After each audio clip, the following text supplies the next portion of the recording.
Muchas gracias. La realidad es que agradezco como la invitación, siempre súper cálida, pero además el que ya son varios años que nos dan la oportunidad de trabajar en forma conjunta con Mextremes y que realmente es de los pocos grupos que dan esa importancia a lo que es precisamente la presentación de las enfermedades desmielinizantes en la etapa pediátrica. Y el día de hoy hablar de retos en lo que es las enfermedades desmielinizantes y específicamente en esclerosis múltiple en pediatría, pues la realidad es que los retos no nos han cambiado, siguen siendo los mismos retos, pero cada vez son más grandes y no digo que más complicados, pero evidentemente implican que necesitamos más trabajo, más grupos interdisciplinarios para poderlos cumplir las expectativas. Y pues bueno, empezamos desde la identificación de factores de riesgo, el diagnóstico, los tratamientos, los protocolos de seguimiento y evidentemente también la sistematización de los esquemas de transición de la edad pediátrica a la edad adulta. Y a nivel de lo que es factores de riesgo, en los grupos pediátricos estamos muy sensibilizados a evaluar riesgos neurológicos, que si el paciente tuvo hipoxia, o riesgos de trastornos del neurodesarrollo, que si va a tener TDAH, o va a tener autismo el paciente. O sea, como que en muchas patologías sí estamos ampliamente sensibilizados desde los primeros meses de la carrera. Y sin embargo, seguimos en pañales en sensibilizar y buscar los factores de riesgo en relación a las enfermedades desmielinizantes en etapa pediátrica. Y lo que podemos hablar que ya está muy bien definido es que en los pacientes que tienen enfermedades desmielinizantes, específicamente esclerosis múltiple, se ha visto que los pacientes que han nacido por cesárea tienen menos frecuencia, menos incidencia de enfermedad desmielinizante en comparación a los de vía vaginal. También la edad materna influye, también el que presenta enfermedades maternas durante el embarazo se ha visto que da un factor de riesgo considerable y algo que se ha venido discutiendo también, el ser seropositivos Epstein-Barr. Y si vemos los diferentes estudios, tanto retrospectivos como prospectivos de la positividad del Epstein-Barr, y eso hay que ser muy cautelosos en la metodología de estos estudios, porque no es lo mismo evaluar de los niveles de anticuerpos, ya sea cualitativos como cuantitativos, de cómo se presentan, de la combinación de precisamente de estos autoanticuerpos hacia Epstein-Barr, como la carga viral.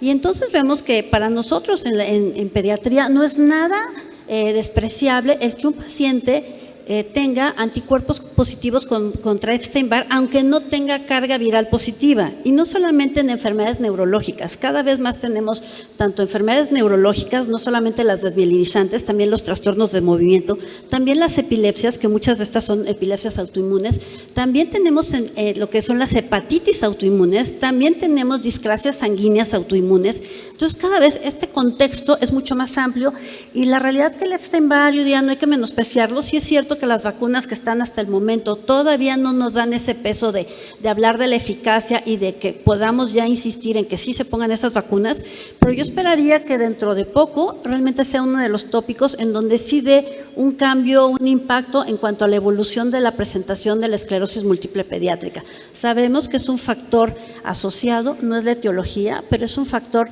altamente importante y también en las otras desmielinizantes el hablar de farmacoresistencia a los tratamientos modificadores, también toda la familia del herpes virus está teniendo cada vez mayor impacto, entonces no hay que perderle la pista. Y algo muy importante, sabemos que en otros países los esquemas de vacunación son muy amplios, lo cual no ocurre en nuestro país y desafortunadamente muchas veces cuando ya tenemos el paciente ya diagnosticado con esclerosis múltiple, pues tiene el esquema incompleto. Y uno de los miedos de los pediatras o incluso muchos neurólogos pediatras cuando decimos es que tienes que completarle el esquema de vacunación, evidentemente somos muy cautelosos para las vacunas de virus vivos, pero algo importante, si el paciente no está con estos tratamientos que bajan o depletan los linfocitos T, pues entonces sí se puede completar el esquema de vacunación pensando en que debemos de facilitarle el camino a lo largo de la vida y también a los neurólogos de adultos que van a recibir a este paciente y que muchas veces cuando llegan desafortunadamente se les aplica tratamientos todavía como interferón o copolímeros y que son pacientes que deberían de tener un tratamiento de mayor efectividad, pero necesitamos obviamente completar esos esquemas de vacunación. El vacunar a estos pacientes se ha demostrado que no incrementa el riesgo de recurrencia o de recaídas en el poderlo aplicar. Como en la población adulta, también en la población pediátrica el déficit de vitamina D, las cotininas, la obesidad duplica el riesgo de presentar enfermedades desmielinizantes, en este caso esclerosis múltiple, y también el que el inicio sea a nivel peripuberal o pospuberal, también se ha definido que hay mayor riesgo de recaída en la población pediátrica cuando el inicio es peripuberal. Algo importante, ¿por qué seguimos teniendo tantos problemas en cuanto al diagnóstico a nivel pediátrico? Una, porque no sensibilizamos desde la carrera a los médicos de que deben de pensar en enfermedades desmielinizantes, en enfermedades autoinmunes, y son igual de importantes que las infectocontagiosas. Entonces, creo que tendríamos que cambiar mucho nuestro sistema de educación en las primeras etapas del médico en formación. Y bueno, sabemos que no nada más el médico en formación tiene desconocimiento de la enfermedad, y es muy triste ver cómo médicos generales o el médico pediatra, o también, bueno, ahora tenemos el gusto de tener algunos oftalmólogos aquí con nosotros, pero también no crean que todos los oftalmólogos saben que existe esclerosis múltiple pediátrica. Incluso, yo sé, a lo mejor voy a ventanear algunos, pero créanme que he visto neurólogos de adultos también, o que luego van y hacen rotaciones con nosotros y me dicen, ay, no sabía que esto existía en pediatría, doctora. O sea, entonces desde ahí tenemos que empezar a tener más difusión de estas enfermedades. Y otra de las cosas es que no se actualizan. Hace un mes estuve en un congreso internacional y el año pasado también, y era un iberoamericano y otro internacional de neurólogos pediatras que en teoría eran los expertos y los top de enfermedades autoinmunes, y me dio mucha tristeza ver cómo uno de ellos todavía habló de esclerosis múltiple y todavía me puso criterios de McDonald's. Entonces yo decía, no puede ser, o sea, y somos los neurólogos pediatras especialistas, ¿no? Entonces creo que no nada más en México, sino a nivel internacional tenemos que mejorar mucho este trabajo de diagnósticos. Y bueno, sabemos que la prevalencia y la incidencia es mucho menor. La prevalencia a nivel pediátrico en general es de 0.4 a 1.4 por 100,000 habitantes, pero si esto lo llevamos al grupo de menos de 10 años de edad, pues vean que todavía es mucho menor, y hay personas que me dicen, ¿de verdad hay esclerosis múltiple por debajo de los 6 años de edad? Sí, es muy baja la prevalencia y claro que sí tenemos pacientes diagnosticados. Pero vean que es muy difícil, y evidentemente no solamente es hacer los diferenciales contra las otras desmielinizantes, sino también contra otras enfermedades desmielinizantes no autoinmunes que son más frecuentes en la etapa pediátrica. Entonces, no debemos de perder los diagnósticos en el enfoque.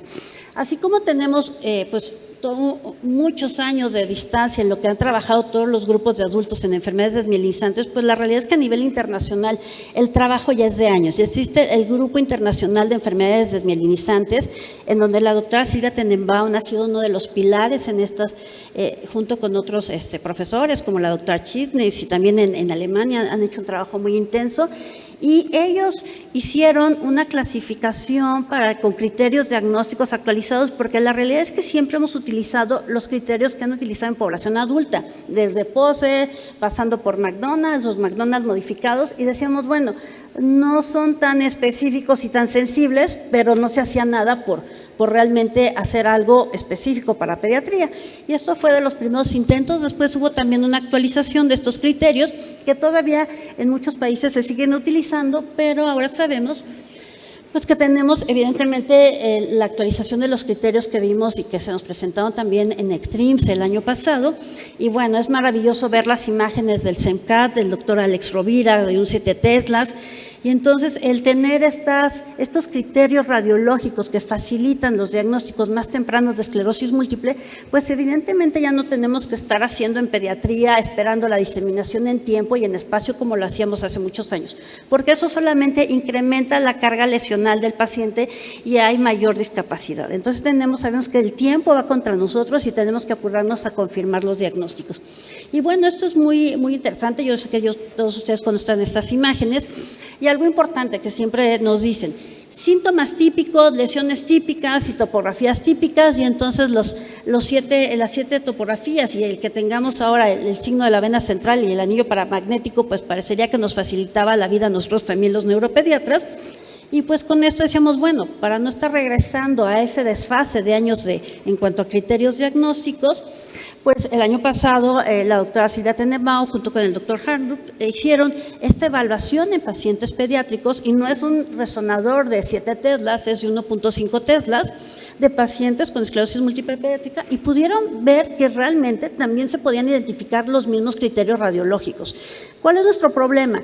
Que también a los radiólogos hay que concientizarlos de que deben de hacer todas las secuencias, que no nos hagan cortes muy abiertos, que se tomen el tiempo, que es igual de importante hacer las secuencias y las imágenes de un paciente desmielinizante que uno de stroke, por ejemplo, ¿no? Porque el problema es que luego no hacen todas las secuencias ni hacen todas las tomas completas y por eso no se diagnostican. ¿Por qué? Porque ni siquiera saben que ya existen estos criterios, desafortunadamente muchos radiólogos, y no necesitan ser neuroradiólogos para realmente hacer un trabajo bien hecho, y esto nos ayudaría mucho también a mejorar la capacidad de diagnóstico, porque definitivamente no tenemos la misma incidencia y prevalencia, pero por supuesto que está subdiagnosticada la esclerosis múltiple pediátrica en nuestro país. Y en base a estos criterios radiológicos, algo que se identificó también, y esto tampoco es tan reciente, vean, desde el 22 también ya se viene viendo con otros autores, en donde para nosotros, desde el punto de vista neurológico, el que el paciente tenga signo de la vena central nos ayuda mucho a diferenciar entre esclerosis múltiple y el perfil desmielinizante de algunas variantes de MOGAD. Entonces, vena central no la vamos a tener en los niños en el perfil MOGAD. La otra, el anillo paramagnético, hasta ahorita solamente se ha identificado en pacientes con esclerosis múltiple pediátrica. No lo tenemos en otras desmielinizantes autoinmunes, no lo tenemos en otras desmielinizantes no autoinmunes. Entonces, eso para nosotros también nos cambia mucho el perfil y el poder diagnóstico de estos indicadores. Y algo también muy interesante, si un paciente pediátrico con sospecha de esclerosis múltiple, al momento de hacerle el estudio encontramos un anillo o más paramagnético y más de 6 imágenes compatibles con signo de vena central, a ese paciente, sin tener la situación de la evolución y diseminación en tiempo y en espacio, se puede realizar el diagnóstico de esclerosis múltiple pediátrica. Entonces vemos que ya no vamos a estar esperando a que se avalen esos criterios y que pasen 10, 15 años para poderlos aplicar. Y bueno, seguimos diciendo, sí, síntomas típicos, lesiones típicas, topografías típicas, y hablamos de diagnósticos de exclusión, pero pues, sorpresa que en pediatría no tenemos los síntomas típicos. El primer ataque en los menores de 10 años en su mayoría es monofocal, entonces muchas veces quedan como un signo clínico aislado, sin tener todo el estudio completo del abordaje clínico y diagnóstico ni el seguimiento. Ya los síntomas polifocales los vamos a ver más en el adolescente, los mayores de 10 años de edad, y por eso que también las diferentes publicaciones, tanto retrospectivas como prospectivas, a través de la historia, hay muchas diferencias clínicas en estos dos grupos. Por eso pediatría los dividimos en menores de 10 y mayores de 10, y van a ver que muchos de los tratamientos modificadores de enfermedad van a ir enfocados a los mayores de 10 años de edad. El adolescente tiene una presentación parecida a la de los adultos y bueno, sabemos que en población pediátrica la esclerosis múltiple, menos del 50% presentan las manifestaciones clínicas clásicas de la evolución recurrente remitente. Entonces, así como que la evolución y las manifestaciones típicas, pues no aplica para nosotros. Por ejemplo, algo muy interesante, las crisis convulsivas, que no necesariamente son epilépticas, en general hablamos del 5%, pero en población pediátrica pueden estar hasta el 20% y puede ser que sea la primera manifestación clínica de un paciente pediátrico con esclerosis múltiple. Entonces tenemos que sensibilizar a nuestros médicos a buscar y hacer un abordaje más amplio. Las bandas oligoclonales en adultos, que nos hablan hasta un 85% de ser positivas, pues en niños, si bien nos va 49%, independientemente de que a dónde se mandaron y la técnica, la realidad, incluso hay lugares en donde es menos del 15%. Entonces, las bandas oligoclonales que no están tan accesibles en muchos de nuestros centros no son un elemento tan valioso como ahora la resonancia magnética. Y decíamos, bueno, vean, esto hace en el 2005 que platicamos, sí, los niños, el 73% la presentación recurrente remitente, el 25% los secundariamente progresivos, y en esa época nos atrevíamos a decir que los niños no tenían evoluciones primariamente progresivas.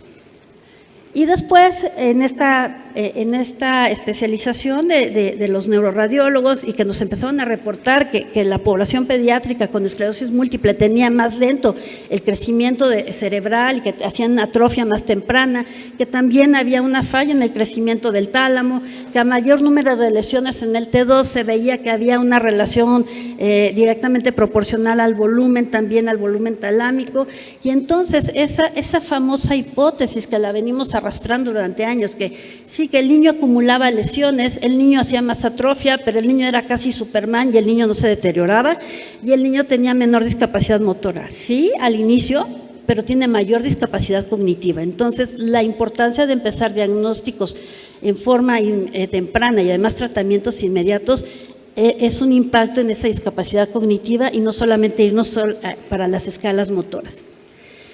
Y entonces ahora les podemos decir que claro que los niños tienen también presentaciones primariamente progresivas y que también están subdiagnosticadas y que hay algunos autores que ya nos hablan hasta de un 7% de presentaciones primariamente progresivas. El grupo más afectado lo tenemos entre los 11 y los 17 años de edad y las presentaciones clínicas de estos pacientes son mielopatías, que no son esas mielopatías extensas o no son tan recurrentes las recaídas, pero que van haciendo una atrofia de la medular progresiva, o que a veces no es una gran atrofia, pero funcionalmente empieza a haber un deterioro importante en lo motor desde el punto de vista medular. Y la otra es la alteración visual progresiva, en donde no tenemos neuritis ópticas recurrentes y el paciente de repente en su seguimiento ya tenemos atrofia óptica y no nos dimos cuenta en qué momento el paciente lo perdimos. Y eran pacientes en vigilancia que como no habían tenido diagnóstico confirmado, pues evidentemente no tuvieron tratamientos oportunos. Muchos de estos pacientes tienen como históricos que no tuvieron buena respuesta a esteroides, ni a ceatroprina, ni a micofenolato, ni a los recambios plasmáticos, y que algunos de estos tuvieron ya esquemas de natalizumab, fingolimod o kelizumab y que estabilizaron el deterioro clínico. Y entonces, pues evidentemente, por supuesto que todo el grupo y el consenso que tuvimos del smoldering, pues sí aplica también en pediatría. Y antes a nosotros como población pediátrica nos interesaba mucho esta parte de verde, esta parte del famoso RAW, pero ahora sabemos que el PIRA también para nosotros es muy importante. Y durante años decíamos, es que necesitamos un NEDA modificado para pediatría. El NEDA ya quedó para un lado, ahora lo que nos interesa mucho es el PIRA también, porque no lo estábamos diagnosticando. Entonces seguimos, sí, obviamente el RAF y el PIRA es súper importante y eso, por supuesto que el cambiar estos conceptos de recurrente, remitente y el no pensar en una evolución catastrófica de los niños, lo tenemos que dejar ya en el histórico. Y sí sería de la idea que sí tendríamos que abogar más por la situación de hablar de una esclerosis múltiple latente que evidentemente a lo largo de la vida puede tomar diferentes caminos y eso es lo que tenemos que frenar. Y en base a esto, pues está muy justificado el iniciar desde el principio los tratamientos de mediana y de alta efectividad. O sea, ya los escalamientos ya no están tampoco justificados en edad pediátrica y sin embargo, a pesar de que muchas personas estamos, no nada más en México, a nivel internacional, de acuerdo a eso, es muy difícil convencer a todas las organizaciones y a los que toman las propuestas de cómo que se autoriza y no, tanto a nivel privado como institucional, pues no nos autorizan el empezar estos tratamientos en forma temprana. De los esquemas tan hermosos que tienen ustedes de cómo han venido los históricos de los tratamientos modificadores de la enfermedad, pues vean lo triste que era la historia de nosotros en la etapa pediátrica, en donde sí, en muchas, incluso ustedes han tratado niños, porque les llegan luego de 15 años, 16 años a sus centros, a sus estados, en donde han tratado, claro que sí, pacientes con tratamientos modificadores de enfermedad off-label, de alta eficacia y mediana eficacia, muy bien indicados, pero realmente los neuropediatras siempre hemos tenido como ese bloqueo, ¿no? Entonces, hasta el momento, incluso en nuestro país, solamente está autorizado interferón beta-9 para mayores de 16 años oficialmente y el fingolimod en mayores de 10 años. Que si nada más usáramos eso, pues evidentemente sería muy triste. Y bueno, evidencia existe. Sí sabemos que queremos ensayos clínicos controlados, dobles ciegos, sabemos que la ética en estos estudios es muy difícil y es muy difícil lograr estos estudios en niños y bueno, fingolimod lo logró. También tenemos el estudio de Terikids, que ahí hubo más efectos secundarios y por eso no lo autorizaron todavía FDA para los niños, pero bueno, en la EMA sí está autorizado. Tenemos también el fumarato, también ya hay estudios head-to-head de fumarato contra interferón beta. También el natalizumab, que estuvo muy satanizado durante muchos años, pues también ya tenemos estudios comparativos de series. No son ensayos clínicos controlados doble ciegos, no, pero tenemos estudios muy buenos, de muy buena calidad metodológica, donde tenemos natalizumab contra fingolimod. También tenemos, por ejemplo, en Italia, tienen sus tratamientos en neurología pediátrica para esclerosis múltiple, natalizumab va a la cabeza, en donde tienen muy buena experiencia en cuanto a la respuesta y la seguridad de natalizumab. Y bueno, también rituximab en México cada vez lo ocupamos más. ¿Por qué? Porque está accesible en nuestros centros, porque no es tan caro y porque tenemos la experiencia de su efectividad en otras enfermedades autoinmunes. Entonces nos está dando también muy buena respuesta. Necesitamos evidentemente fijarnos también en los estudios de vida real y en las sugerencias que los que nos llevan pues muchos años de experiencia y más número de pacientes tratados, pues las sugerencias que nos hacen, que muchos de estos pues son en países europeos. Y algo importante, y agradezco mucho a Mextreams, a la doctora Llamosas, que tuvo esta iniciativa, a todos los neurólogos de adultos, y que consideraron incluir precisamente a la población pediátrica en estas guías de práctica clínica. ¿Por qué? Porque lo necesitamos y porque esto nos va a cambiar la vida a nuestros pacientes, a todos los neurólogos pediatras, en donde con esto podemos ya empezar a justificar el uso de tratamientos de alta y de mediana eficacia en nuestro país. Y bueno, la otra cosa es pues también lo que tenemos pendiente, las transiciones. No es lo mismo que yo les mande un paciente de 17 años, ya próximo a cumplir 18 años, que llevo 6, 8 años en seguimiento, y estas son parte de las preguntas que siempre nos hacemos, o sea, ¿cuándo lo debo de referir? ¿A quién voy a contactar? ¿A qué hospital lo voy a mandar? ¿Cuánto tiempo de que yo lo mando realmente el paciente ya está recibiendo la atención? ¿Le tengo que hacer los estudios antes de irse? ¿Qué con tanto anticipación? O ya mejor no se los hago porque pues se los van a repetir en el otro hospital, ¿no? ¿Y quién va a ser el responsable de la transferencia? O sea, yo, el trabajador social, el otro hospital que me lo va a recibir, pero también cuando nos llega el paciente de 17 años, 9 meses, o casi de 17 años, 11 meses, 28 días, y que no lo aceptan todavía por situaciones administrativas en los hospitales de adultos. Y entonces, ¿qué hago? ¿Lo mando sin diagnóstico confirmado? Clínicamente lo tiene, le empiezo tratamiento y también qué tratamientos vamos a empezar, porque si yo le empiezo un tratamiento, por ejemplo, en el hospital donde estoy compran interferón, ¿no? Y estamos en contra de que se siga utilizando tratamientos de baja efectividad. Digo, o ya le empiezo rituximab, pero ¿qué tal si llega al otro hospital y le van a poder empezar ocrelizumab? Entonces esta situación también de haber esta comunicación y de no estorbarnos en la transición para la efectividad y la seguridad del paciente, pues creo que todavía nos hace falta. En Argentina tienen ya una organización en cuanto a esta transición y esa planeación es de 2 años. O sea, ellos lo empiezan a anticipar 2 años antes, o sea, a los 16 años empieza a haber esta comunicación entre los neuropediatras y los neuroadultos. O sea, parece como de sueño, ¿no? En España tienen también modelos muy interesantes en algunos hospitales y ahí hay como mayor comunicación también, incluso no tan administrativa, diría yo. La realidad es que el equipo de trabajo suele ser bastante interdisciplinario e interinstitucional. Entonces yo creo que tendríamos que empezar a trabajar también, no solamente en estos modelos de transición, sino también en todo lo que nos falta de investigar en cuanto a la evolución clínica de los pacientes. Y yo les diría que la esclerosis múltiple pediátrica no es la esclerosis múltiple del adulto en chiquito, o sea, es altamente agresiva. Hay que diagnosticarla también en forma temprana, hay que iniciar los tratamientos de mediana y de alta eficacia, se han demostrado que son buenos y seguros.